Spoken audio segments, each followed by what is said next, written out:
আমাদের পিক্সেলস চ্যানেলে ট্যুরিস্ট গাইডে আপনাদের স্বাগতম।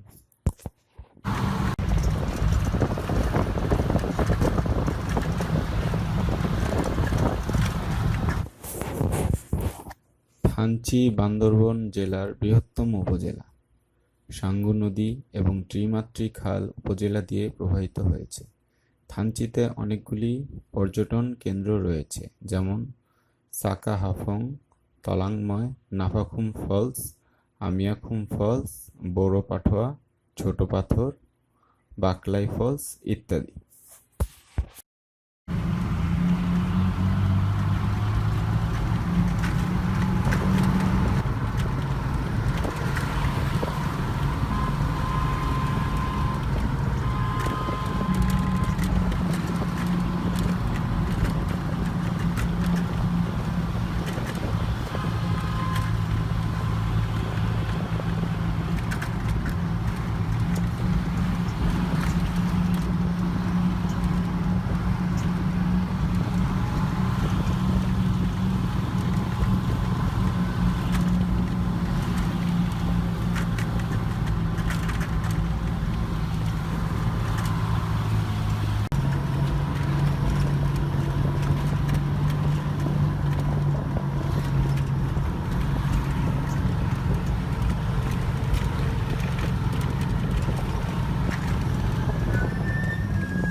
ভিডিওটি ভালো লাগলে সাবস্ক্রাইব করে আমাদের পাশে থাকবেন।